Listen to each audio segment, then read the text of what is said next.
Okay, welcome to this another lecture on basic surveying. Today we are going to start a new module. This is module number 5 and we'll be talking about theodolites and total stations in this module. These are the instruments, very important instruments, and we cannot think of doing surveying without these instruments. So this is really very important module of this entire lecture series on basic surveying. Today our first lecture will deal with something about the theodolite, some introductory remarks about the theodolite. But before we go into theodolite, we would like to see what we have done so far, particularly in our last two lectures or the last module. The last module was about compass surveying and we had 2 lectures for that. And before we discussed about compass surveying, we also saw that why should we go for compass? You know, not always it was possible, we saw it, that we can do surveying with only chain or tape. There are many occasions when we need to carry out measurements which are angular measurements also in the field. Now in all these cases, whenever the angular measurement is required, we need an instrument which can carry out angular measurement. And compass was one such instrument. So we saw about the construction of the compass, what are the various parts of it, how to take observations, the errors in the compass, all these things we have seen. Now today in theodolite or total station, though there are several lectures, we will start today in our first lecture with the what is the theodolite, then why we need it. As I was saying that okay, we need to carry out angular measurements. We can carry out angular measurements with the compass also. So why we need theodolite? Then we will again look into this basic thing, that why angular measurement. So far we saw only the case of a map making. There are many other possibilities in surveying where we need to carry out angle measurements. Then this is very important, concept of an angle in surveying. What do we mean by an angle? Then we will look into the various parts of a theodolite, the structure of the theodolite, what it is like. And then of course finally how to obtain, how to take the reading from a vernier theodolite. We will see also some electronic circles or the measuring circles, and we will see how they give you the angle value. Okay, so before we get into the theodolite, let us talk about something of angle measurement.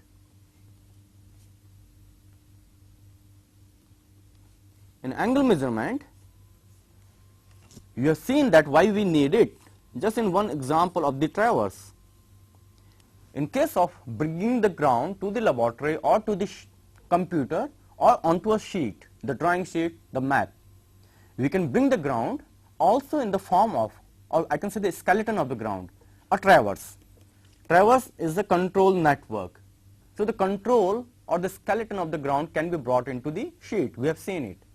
And in order to do the traversing, we need to carry out these measurements, all these lengths and all these angles.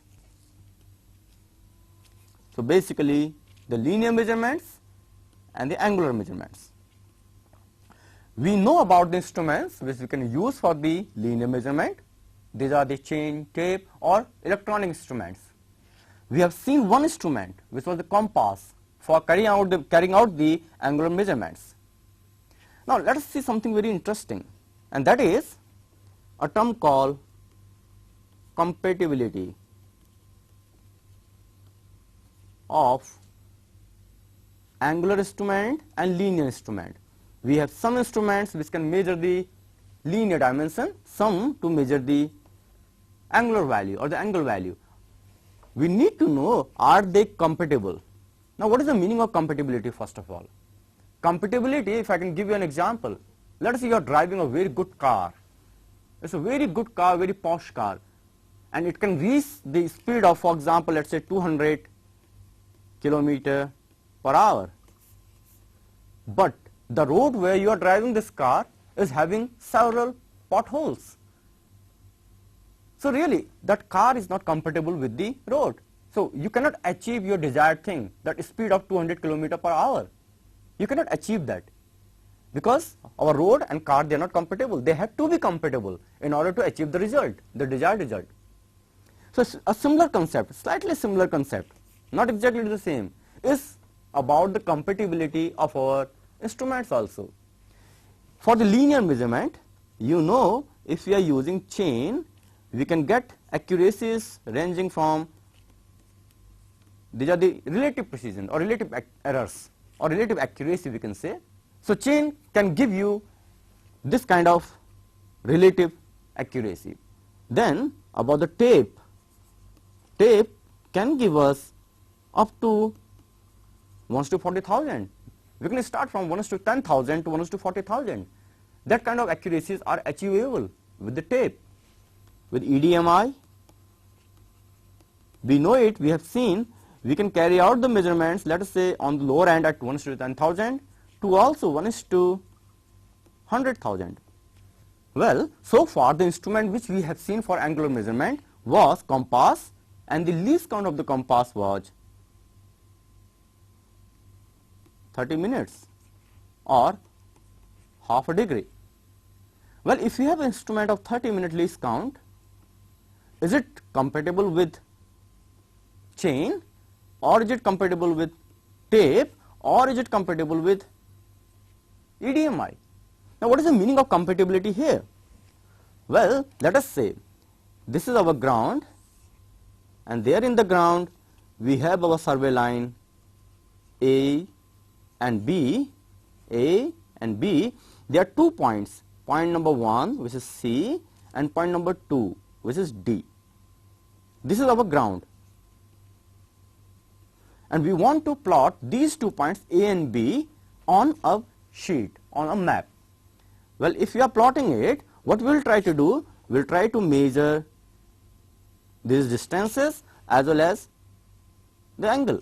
Similarly here also, if I show it by dotted line, the distance and the angle. Let us say the distance is LC and LD, and the angles are theta C and theta D. If it is possible that we can measure these values without any error, so what will happen in our map? This is our map. We start plotting. So first of all, we plot our control. Control is A and B, and we know that we have carried out the measurements without any error. So I will plot LC at an angle of theta C. So the location of C is fixed. Similarly, I will plot LD and theta D. So location of D is plotted. Now in this case, of course, whenever we are taking these linear measurements for plotting, we are converting them to the scale, because this is our sheet. So we are converting them to a certain scale. Well, if there is error, while we are taking the observations here in the ground, our instruments, because all the instruments, they introduce some error. So if we are introducing that error, what will happen? Instead of LC, we will end up measuring, let us say, LC plus some error, and here also theta C plus, it is LC and theta C, and for LD we end up measuring LD plus LD, and for theta D plus del theta D. So these are the error components. So what we are doing, we are measuring our observations, the required things, with some error. If this is the case, what will happen here? Well, if I plot now with the error, so instead of LC, I am also measuring del LC, and instead of this theta C, I am measuring some extra value, it is theta C. So if this is so, the length measured this value and the theta angle measured is this, so what will happen? This particular point C will be plotted now here, because this total length is LC plus del LC at an angle. This particular angle is theta C plus del theta C. So instead of this point being plotted here, it will shift its position. Similarly, this point will also shift its position, maybe somewhere here, wherever. That's the new position because of the error. So what we see here, the important thing, these 2 points which had some geometric relationship had changed now. So this geometric relationship here is not here. So the error in the instrument is resulting in this. Okay, coming back to our original thing, the compatibility. Well, same line A and B. This is A and here is B. A point C, we want to plot this point. Let me write the C somewhere here. Well, this length is L and this angle is, let us say, theta. Now with the error, what will happen, as we have seen, with the error, this particular point C is being plotted now somewhere else, which we say as C dash. So it is being shifted.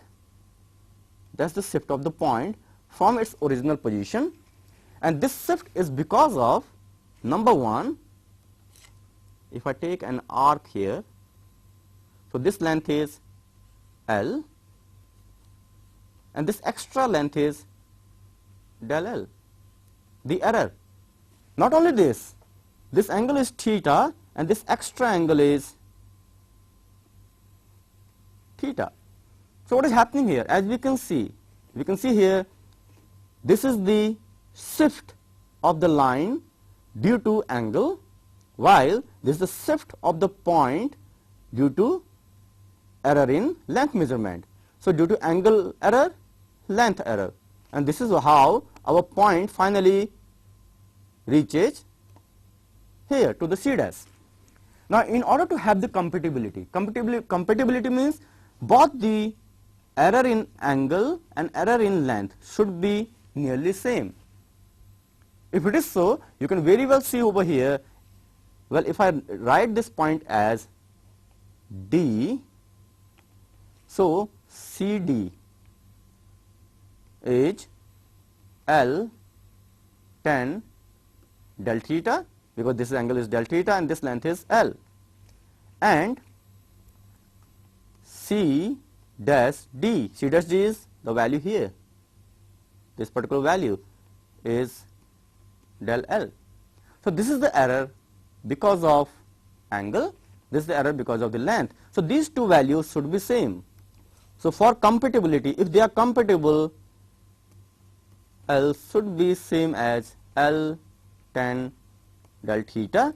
So from here you can write tan del theta should be del L by L. So this is the condition which should be satisfied if the instruments are compatible. Compatible means this particular value, the shift is same as this shift. Well, if the instruments are not compatible, what will happen? There is very little error in length measurement, for example, very little error. How about the angle measurement? Error is this large. So what will happen? Even if this error is very small, this point is going to be shifted by this much amount. So it's useless. It is something like, one instrument is very poor in measurement while the other one is very precise. We should not use that kind of arrangement, because using this instrument or this precision instrument is useless here, because the other instrument, angle instrument, is introducing the error. This is why the concept of compatibility comes here. Okay, for our compass, let us consider del theta is 30 minutes, because the least count of that instrument is 30 minutes and we are just considering right now it is 30 minutes. So if it is so 30 minutes should be equal to del L by, or we can write tan of theta, but it is very small angle, so we just leave it like this in radians. And if you find the value over here, you will find del L by L comes out to be somewhere nearly 130. You can do the computation. Now what does it indicate? It indicates if you are using compass, we should use an instrument for linear measurement which is giving this kind of relative error. So of course, chain. So when we are working with the compass, we should not use along with that the EDMI because they are not compatible. Okay, having understood this, we know compass gives this kind of least count. There is, because we have the EDMI which are very precise instruments, so we should have equally precise instruments for angle measurement also. So are there any instruments for that which can give the least count? Let us say directly we can say least count at the moment, but we will always say in terms of the standard error or standard deviation of the measurements, which can give the least count of 1 second or half a second or 20 second, 5 second. Are there instruments like this? Yes, the answer lies in theodolite and total stations now. So this is one reason why we need to go for the theodolite. The another reason why we need to go for the theodolite is, again we are revisiting why we need to measure the angle. We need to measure the angle for varieties of reasons. We have seen to draw a traverse. Okay, from a line, this is a survey line, there is a river here. We know these 2 points A and B, and there are couple of towers here. We want to plot these towers with respect to this line. So what we can do in our map, I can plot line AB. Well, the question is how to plot these towers. We cannot measure the distance across this river. It's not possible to go there. So with the angle measurement now, if we can measure angles in horizontal like this angle here and this angle, so we can easily locate these points. So all these points which are not accessible, approachable, can be located. Similarly, another example you might have done in your trigonometry also. If there is a tower like this, you cannot climb this tower, but still you want to determine the height of the tower. How to determine the height? The interesting problem of the Taj Mahal, the towers of the Taj Mahal is, it is said that they are getting eccentric. They are, some inclination is being introduced in those because of some foundation problem, whatever the problem. So if you want to observe, monitor that how these towers are tilting, you need to carry out angle measurements. So you will go for some very precise instruments like theodolite or total stations for taking measurements like that. So because of these reasons, we need to use the theodolite.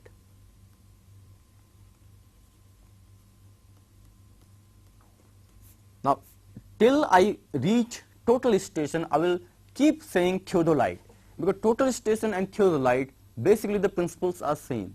Total station is an advanced version of theodolite which also have some distance measurement thing within it, which also has some extra softwares in order to do some computations. So we will go to total station later on, but henceforth we will only talk about the theodolite.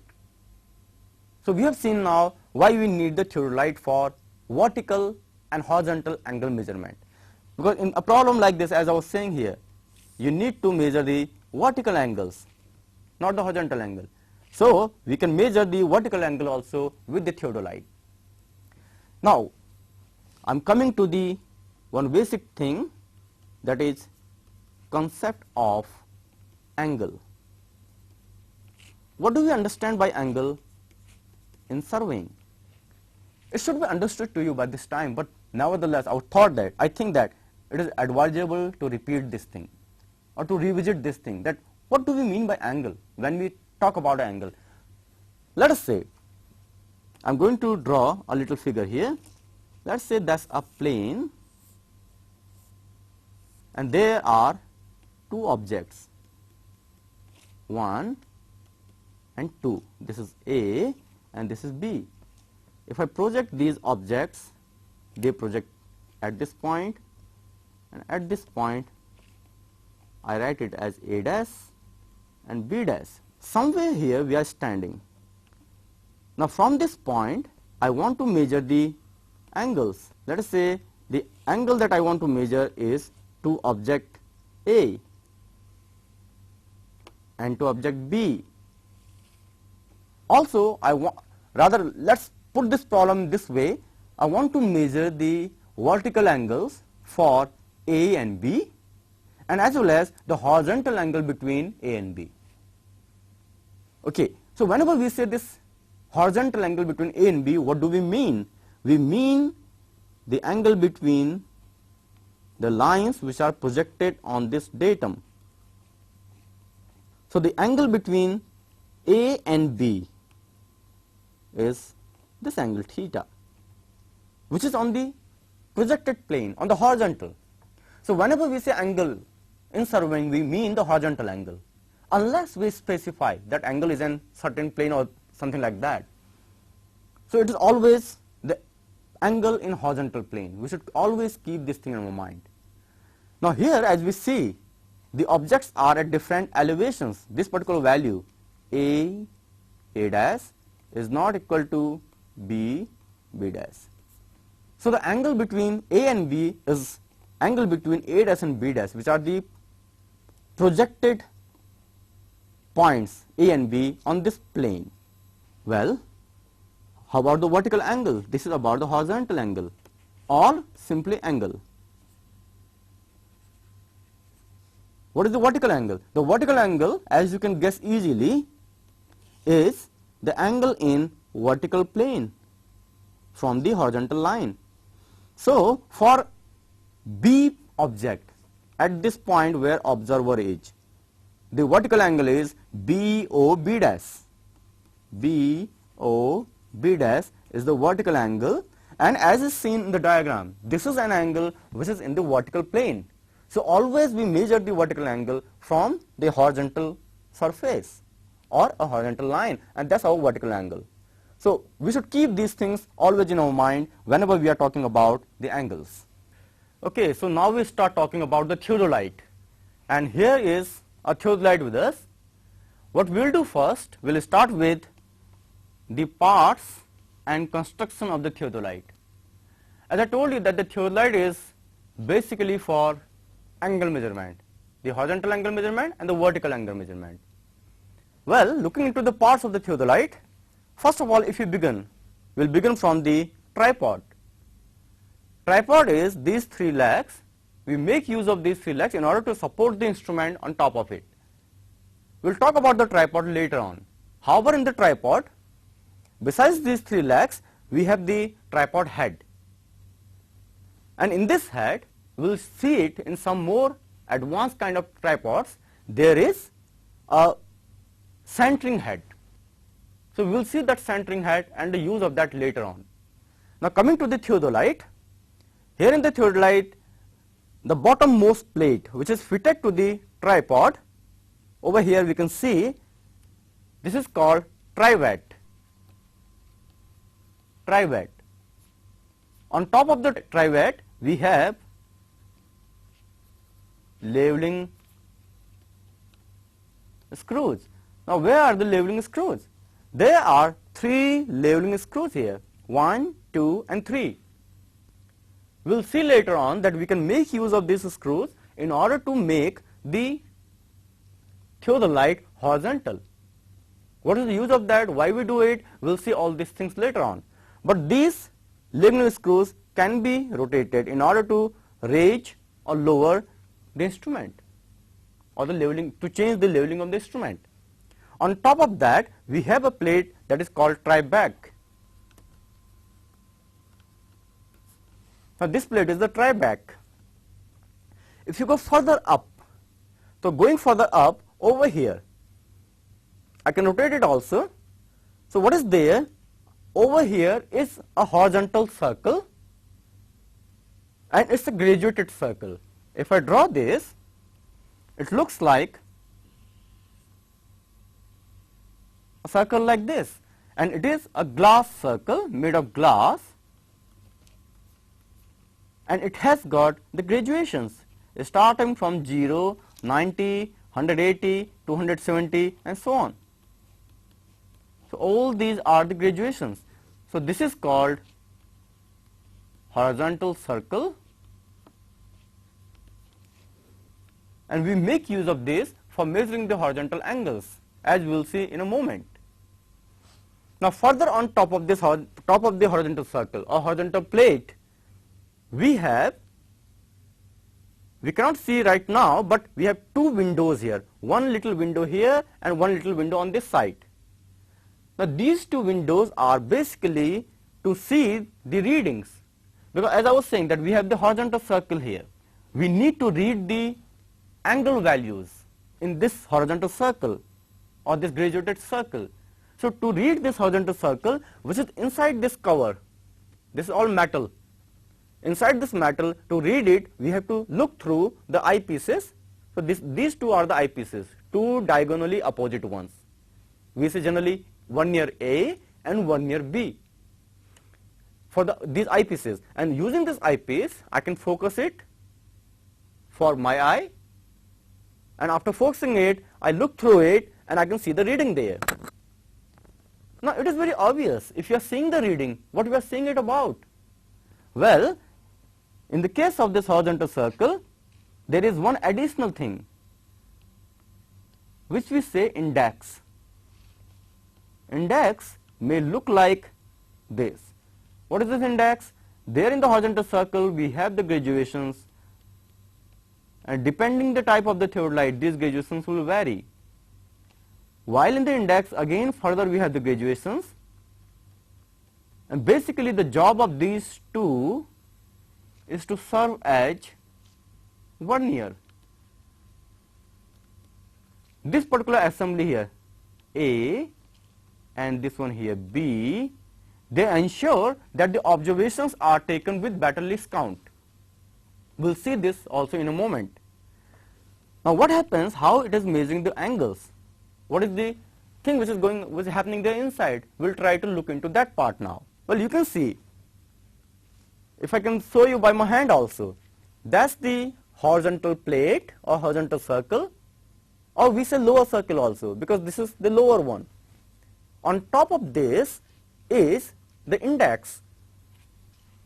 This assembly which I had just plotted, this is also called index or vernier arm. Well, the index A and B vernier. Similarly here, for example, we can imagine, let's say this is A index and this is B index. That's the horizontal circle. Just for the sake of showing you here, I am showing you like this, otherwise in the instrument it is this way. Now, when we measure the angle, we rotate our theodolite and we are sighting through this telescope. We will see this telescope in a moment. So we rotate it. So basically what is happening? If for example, let's say this is 0 degrees, the reading initially for this vernier and this vernier are 0 and 0. We rotate our telescope. So what happens? Our index rotates. So once this index rotates, the reading against this vernier over here, this angle, and for this vernier, this angle changes. So what happens? By rotation of this, we are able to measure the angles. So basically, if that's my horizontal circle, the initial location of the vernier was like this, vernier A and vernier B, and there is some value of the reading. Well, later on, after rotating the telescope, the vernier A may reach here and vernier B may reach here, and now it will see the corresponding observation or the reading. So the angle at this point can be seen by reading these graduations. Well, what was the value of the observation here, and what is the value of the observation over here? Now the difference of these two will give us this particular angle. So this is what is happening there inside the instrument. Well, regarding the construction of this, to show the construction, I will draw a diagram. Okay, here is a diagram, and in this diagram what I have tried to show, I am trying to show you how the instrument is constructed.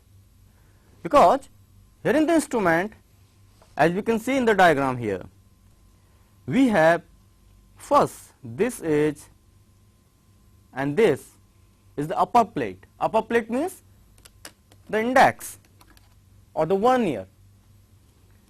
We have also down here, and this, because this is the cross section of the instrument, and this is the lower plate or the horizontal circle, which is the full circle as we are seeing.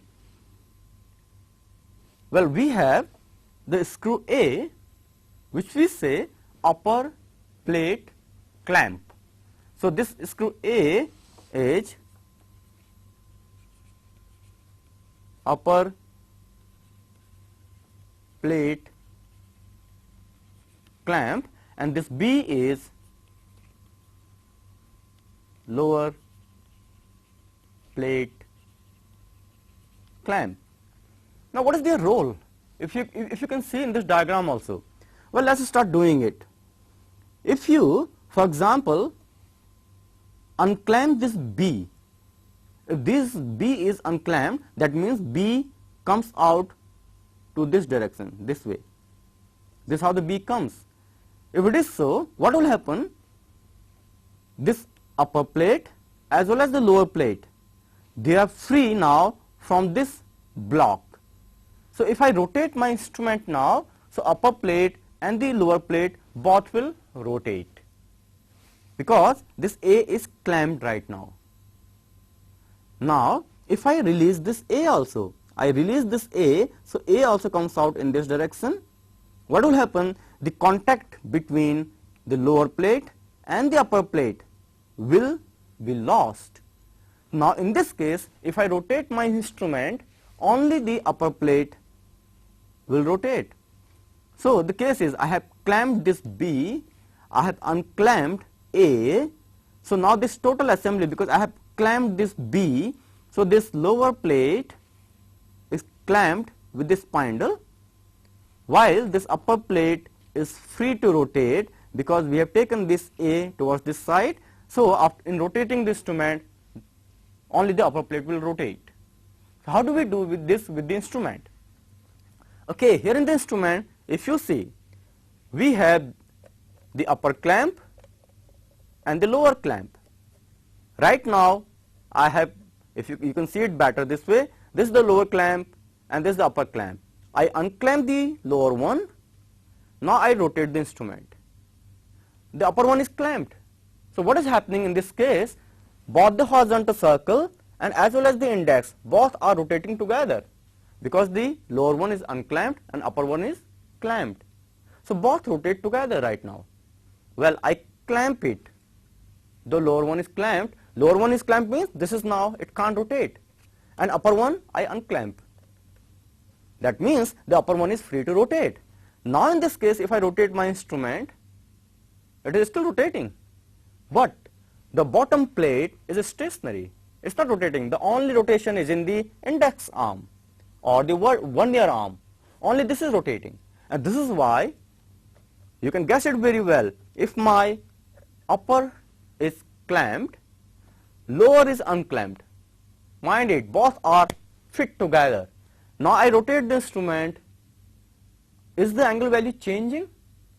The angle value is not changing, because what is happening here? Both of them, they rotate like this together.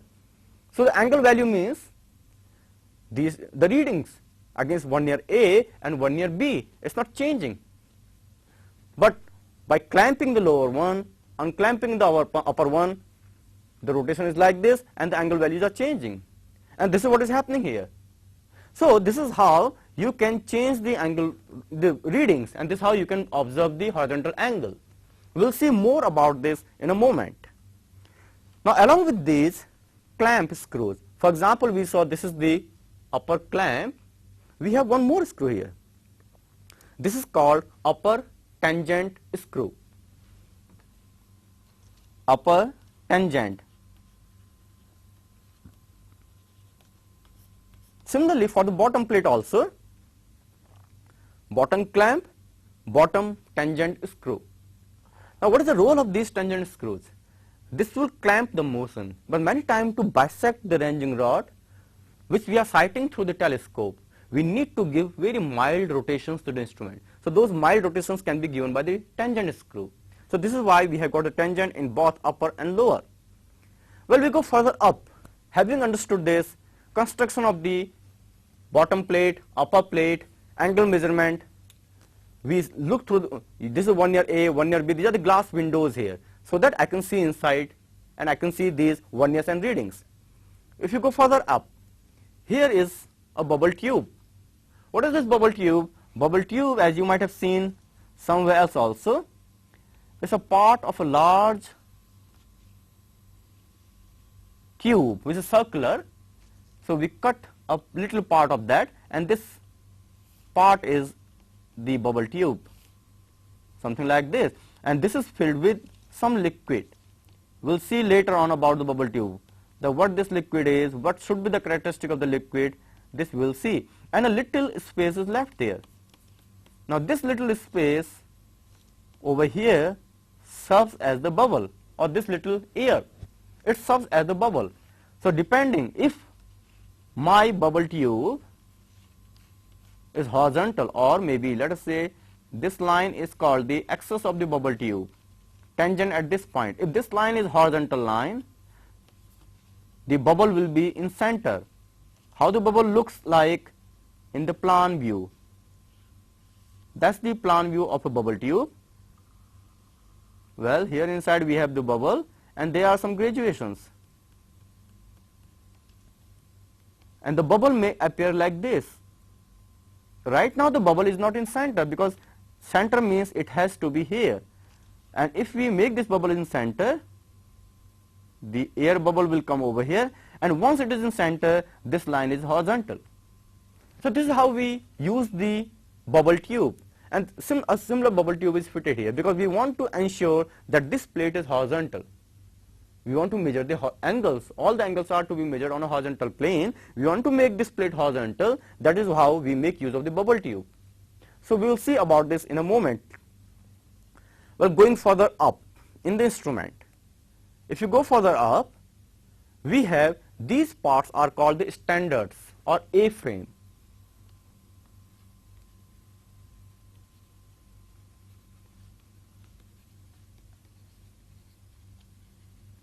Standards or A-frame, and they support, you can see over here a standard here, and they are supporting on the horizontal axis.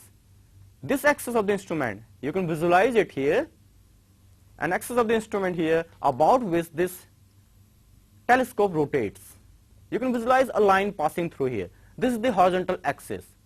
So this standard or A-frame supports the telescope. Furthermore, there are more interesting things here. We'll talk about the telescope later on. Well, what I can do here, I can rotate this telescope.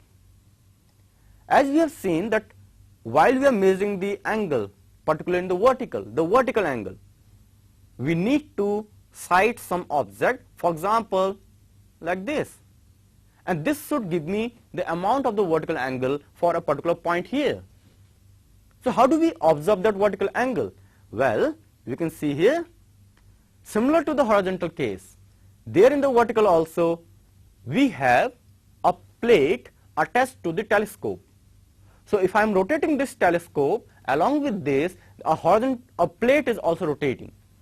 The construction of this vertical circle is, we have a telescope. As we can see here, that's the telescope, and as I told you that while we are rotating this telescope, along with this, a vertical circle is also rotating. Where is this vertical circle? This vertical circle is something like attached with the telescope, and this vertical circle is graduated. I just show it like this so that you can have a feel of the telescope there in behind, and that's the vertical circle, and we have the graduations in the vertical circle.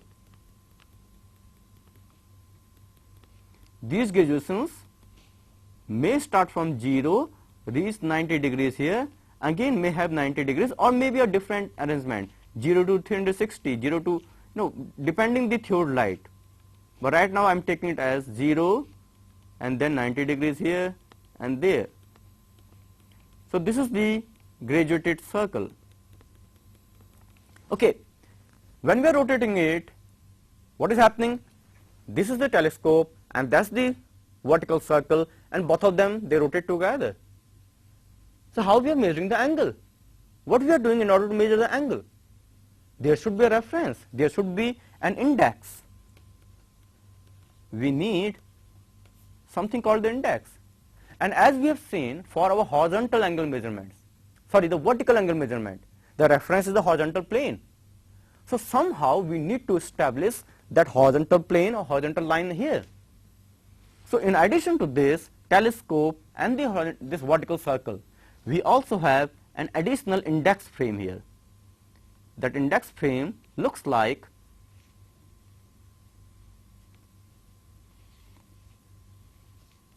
this. Now what is this index frame? This index frame basically, we say one near A and one near B, and the line joining one near A and one near B will be a horizontal line. So while we rotate our telescope, this vertical circle also rotates, but our index remains stationary now. Well, so this is stationary. These 2 points, the one near A and one near B, they give us a horizontal line of sight. And I am rotating my vertical circle with the telescope. Well, initially, let us say, the reading was 0, 0. My telescope is horizontal. My telescope is like this, and the reading is 0, 0. Now I rotate my telescope, so my vertical circle will rotate. So the angle between these two will be the vertical angle. And this is what we are doing here. By rotating this, we can see it again using these eyepieces. We could not see those windows in case of the horizontal circle, but we can see the windows very well in case of the vertical circle. So this is window for one near A, this is a window for one near B. So by making use of these windows and these eyepieces, I can again focus this eyepiece to my eye, and we can see through this and see the readings. So right now for horizontal line of sight, the reading should be 0, 0. If I change it, as the angle is increasing, the reading will change. Now, in order to ensure whether it is horizontal or not, because our our reference for vertical angle is horizontal line. How do we ensure that this index frame, it is inside, is horizontal or not? In order to ensure this, we have an additional bubble tube here. It's a similar bubble tube to this, but it is more sensitive. We'll talk about the sensitivity of the bubble tube later. But using this bubble tube, we can make our index horizontal. So basically, the bubble tube is kept on the index. So by making this bubble tube horizontal, this index can be made horizontal. So we can draw it here in the diagram also.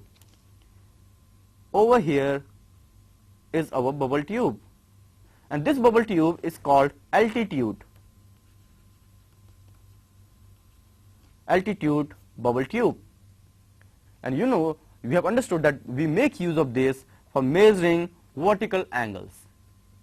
Well, we will see some more parts of this theodolite. Here in the vertical circle, what can I do? I can clamp it. Clamping means in this particular theodolite, it is here. Once I have clamped it, I cannot rotate my telescope. But using the tangent here, so this is the screw for vertical circle clamp, and this is the screw for vertical circle tangent. So this is vertical tangent screw. So using this, still I can rotate my theodolite, but by very small amount. While if I want to do it with large, I can use this one by unclamping this one.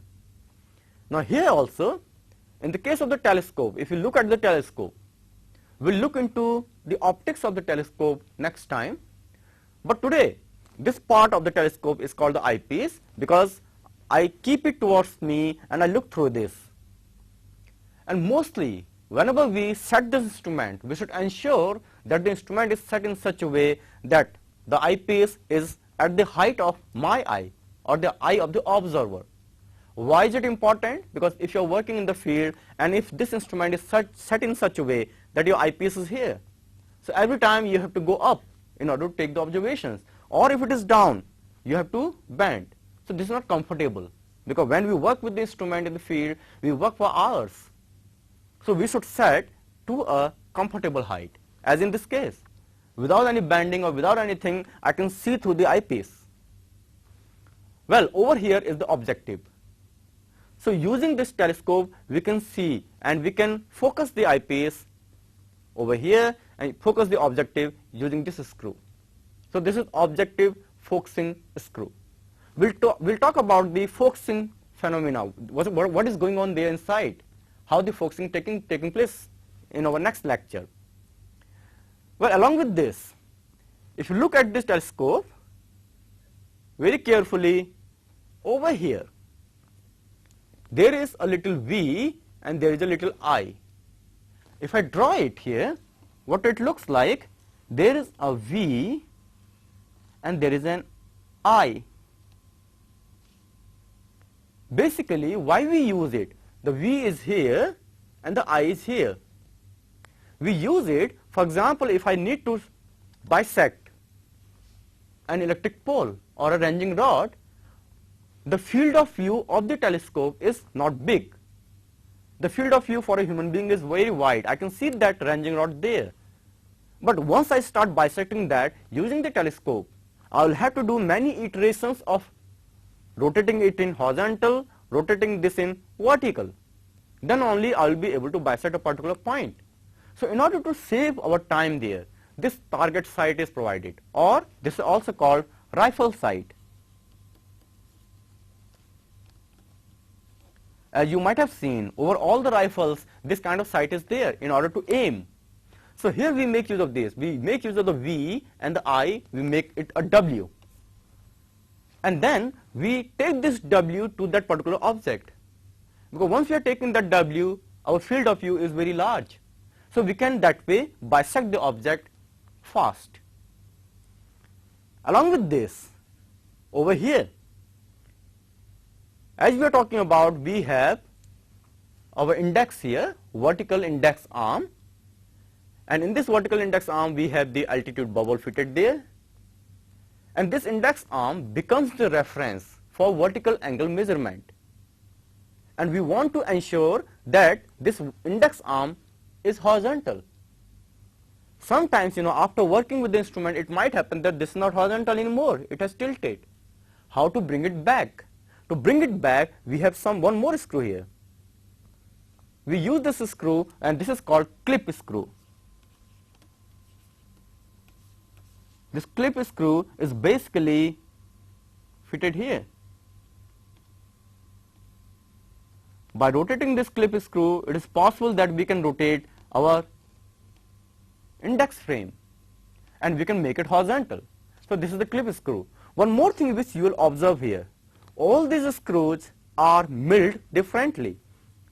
Here it is smooth, over here it is very coarse milled. This particular screw is very coarse milled and this is very fine milled. Why is it so? Whenever we are working with the instrument, for example, if I am looking through the instrument, I am trying to bisect something and I want to use a particular screw. For example, I want to use the clamp. So it might happen, because I am looking through the theodolite, it might happen that by accident I touch the tangent. So if this happens, the angle value will change. So in order to give us an idea, okay, while we are looking through the eyepiece, we are engrossed in our work, just by moving our hands here and here, by feeling these different milling of the screws, it is possible to work without looking at these screws. This is why the milling is different. And similarly here, the milling is very, very different, because we don't always want to use the clip screw. In order to use this clip screw, we have to use some additional needle, then only we can use it. So this is why the milling is kept different. One more thing about this theodolite, I can rotate this theodolite through 180 degree. Okay, as you can see here, I can rotate it. This kind of theodolites which we can rotate are called transit theodolite, and this procedure is also called transiting the theodolite. So we are transiting the theodolite. Well, in addition, if I am rotating my theodolite in horizontal circle like this is called swinging.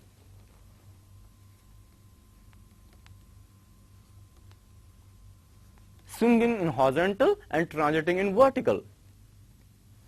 Now along with this, one last feature here at the top, over here, this is a mirror.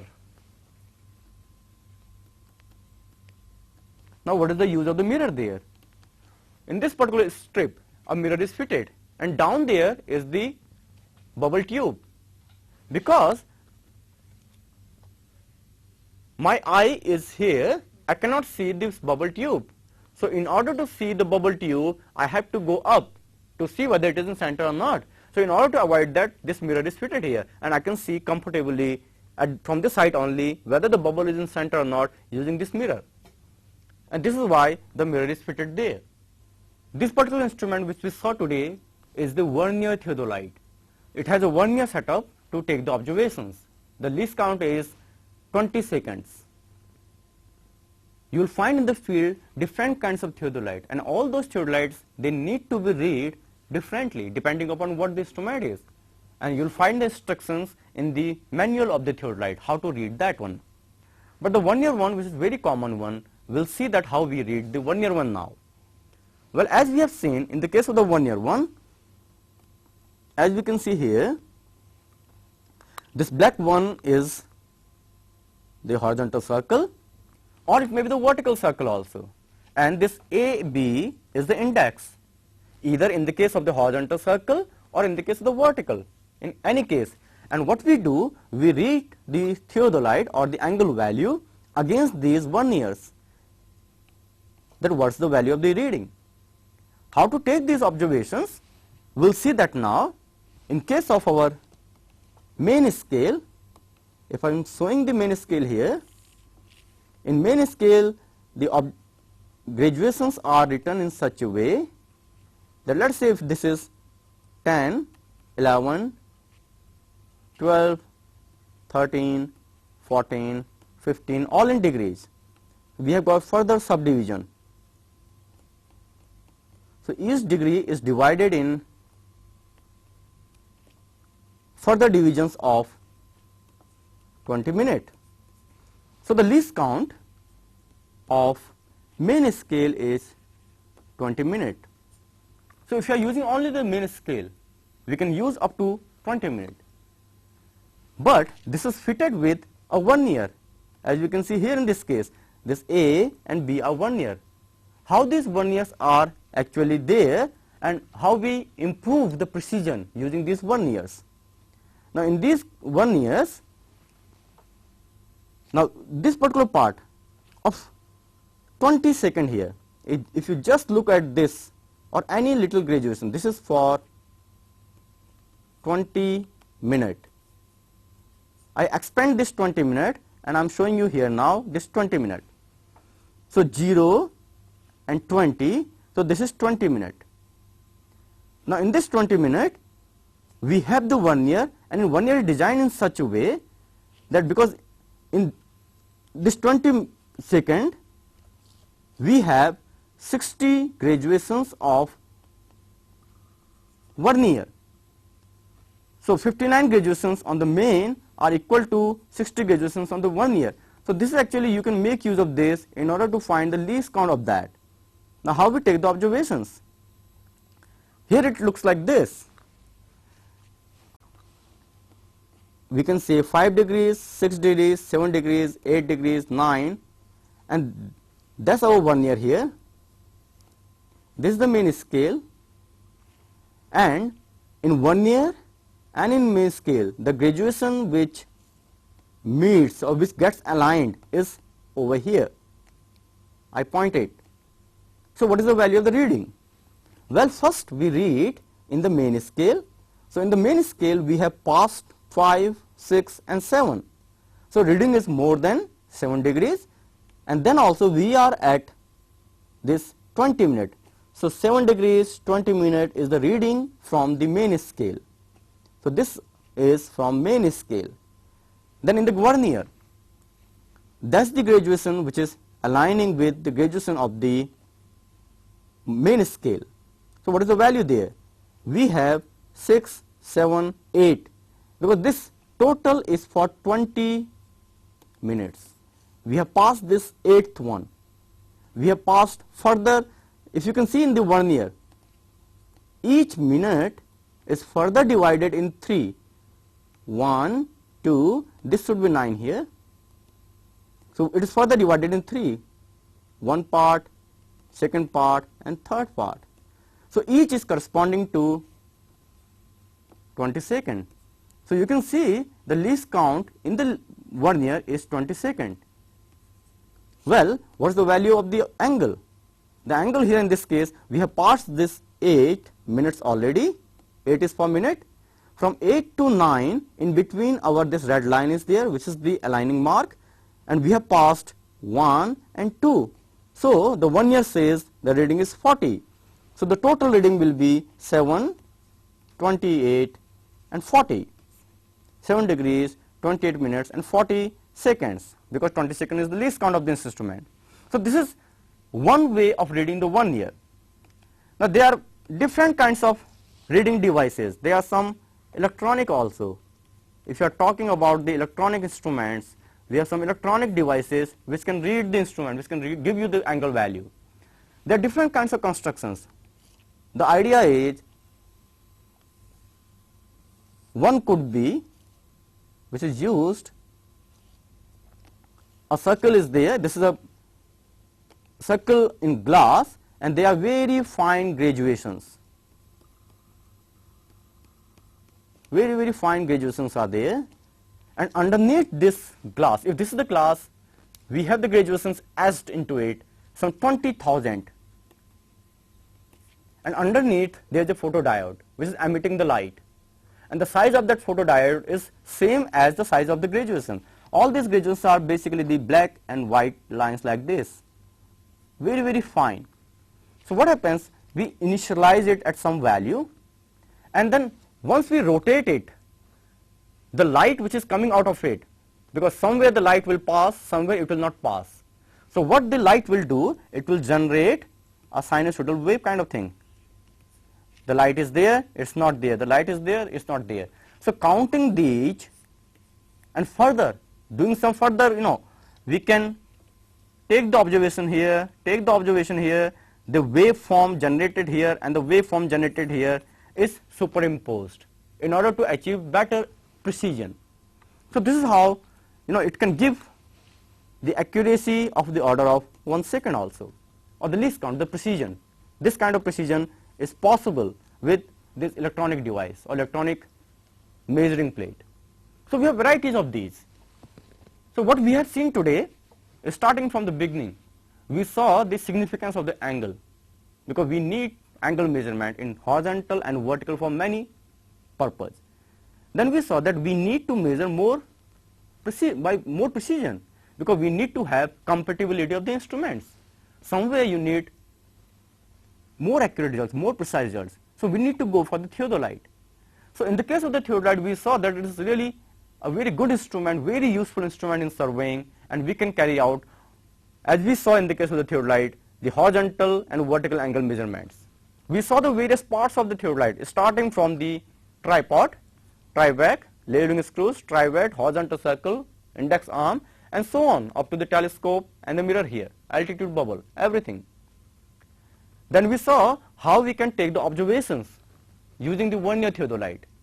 I know it's difficult for you to understand it directly from the video screen. Please visit your laboratory or wherever you can find a vernier theodolite. Go and observe it. Handle the various parts yourself with using your hand. Then only you will have a feel of the instrument, and observe the vernier theodolite yourself. See the readings. This is how you will know about the instrument in full. Well, we end our this lecture today here. Thank you very much.